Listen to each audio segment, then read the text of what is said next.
friends. Welcome back to another episode of the Classy Cooking Channel. I'm Dawn. And I'm Dineen. In our video today, we're going to feature 3 ravioli fillings.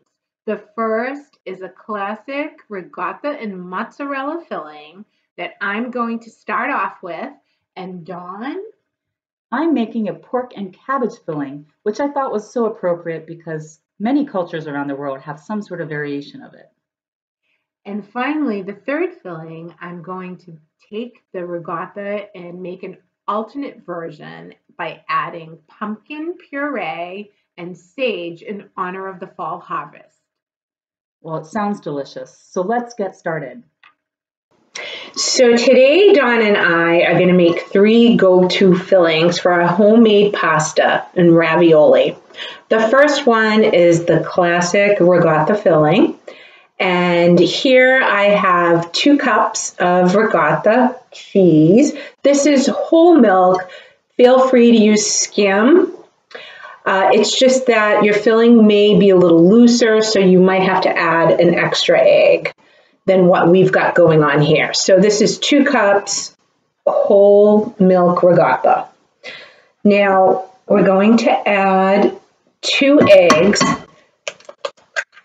The eggs are going to bind the filling.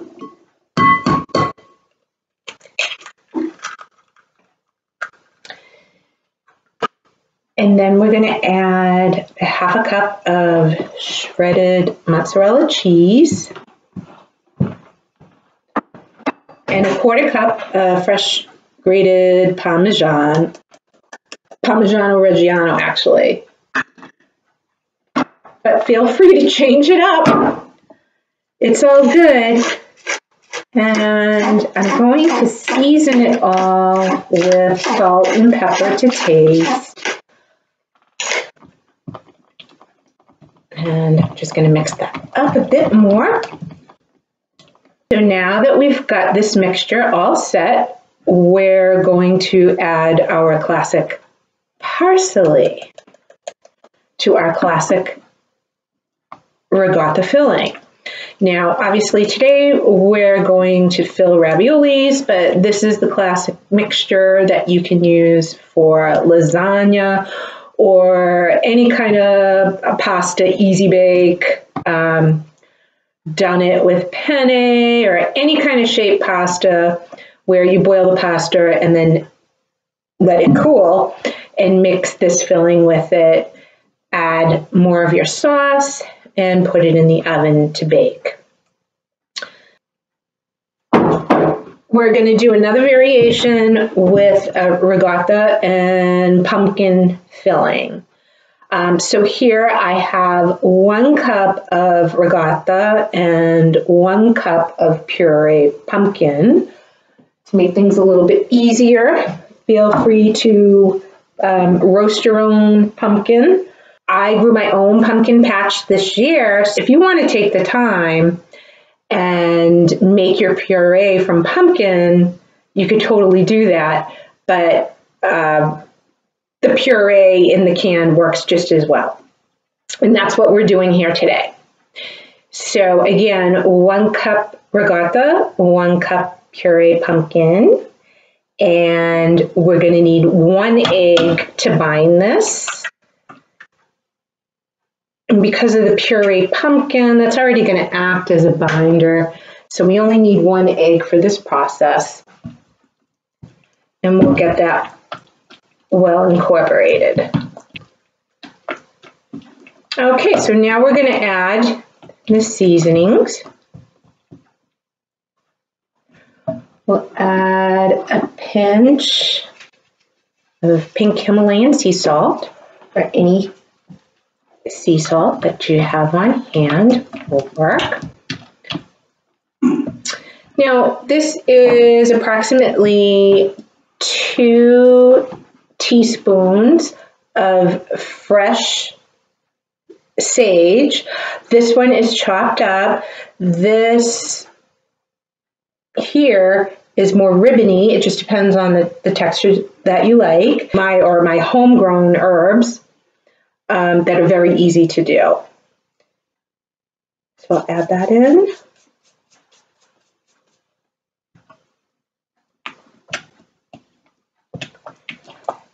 Mix it up a little bit, and now you can't have pumpkin ravioli without nutmeg. And fresh nutmeg is the way to go, but if you don't have the fresh, then certainly use the jarred one. So we'll grate the fresh nutmeg, and I'm just going by eye, which is about 1/4 a teaspoon. Oh, that smells so good. Yummy. Okay. Oh, that looks great. We'll mix that up a bit.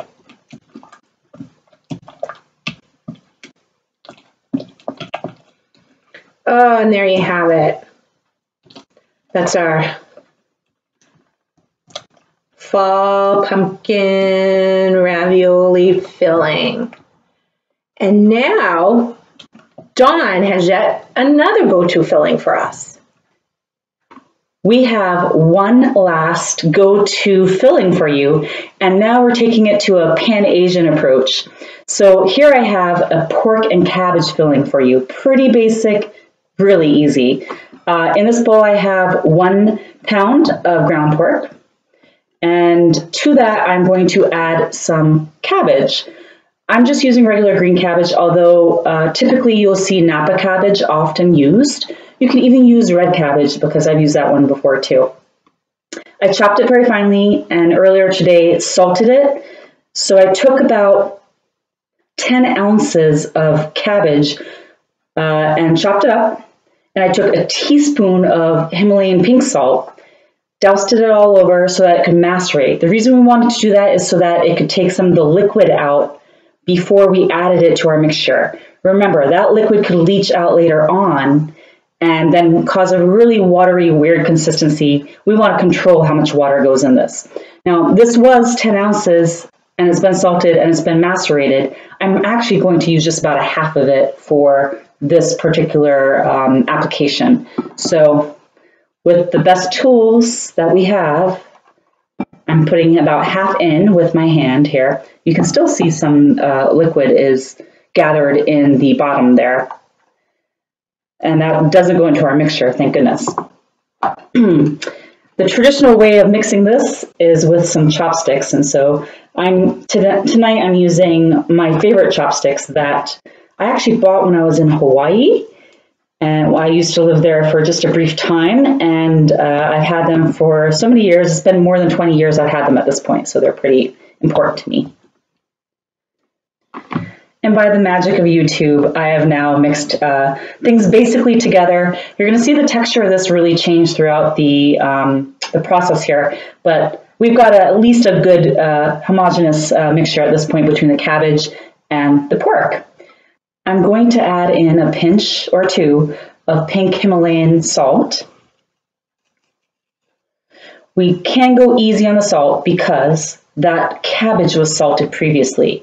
And so while it did leach out, you just need to be aware of how much salt you're putting in the dish from this point forward, which is why the next ingredient we need to pay attention to as well, and that is soy sauce. I'm only going to put in a teaspoon of soy sauce. I've seen recipes where 1.5 is the go-to, and I've definitely seen recipes where 2 teaspoons is the go-to.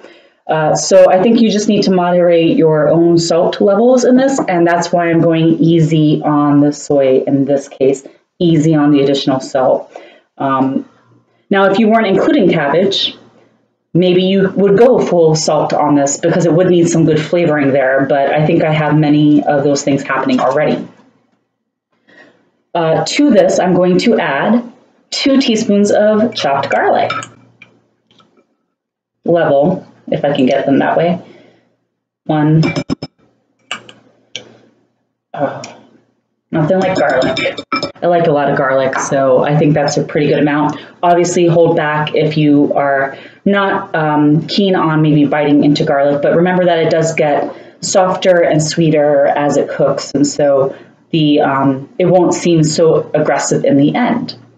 Now finally, I love this ingredient. I I love ginger, and so this is ginger powder, but it's not like the normal ginger powders you find in every grocery chain out there. This was special ordered on Amazon, and I'll put the link down below. I bought a very big bulk amount of this really high quality ginger powder. Dineen and I were smelling it earlier, and we couldn't believe how gingery it is. The reason I bought this is because I love ginger in everything, in ginger tea and in miso soup, and I keep putting it in things.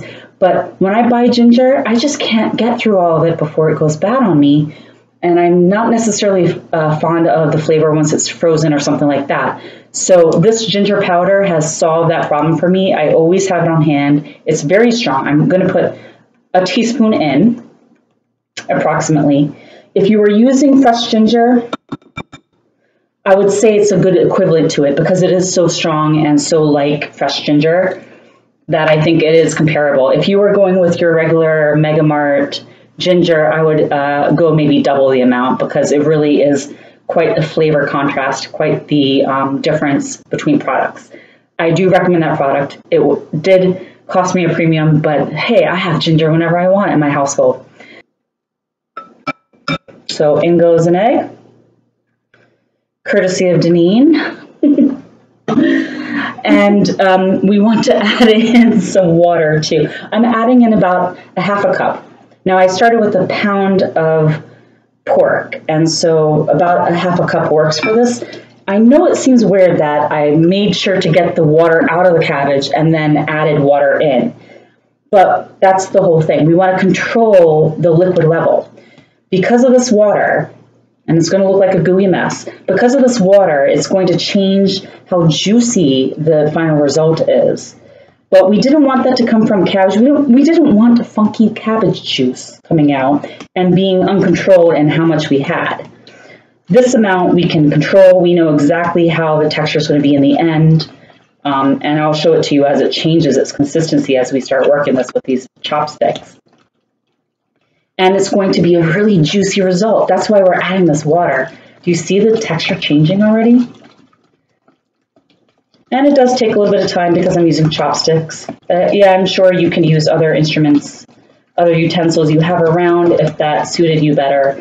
But there's just something about these chopsticks and the nod to the culture I'm trying to highlight here, where it would be done traditionally with chopsticks. Do you see the change in the texture? It's happening. It's happening, Dawn. It looks great.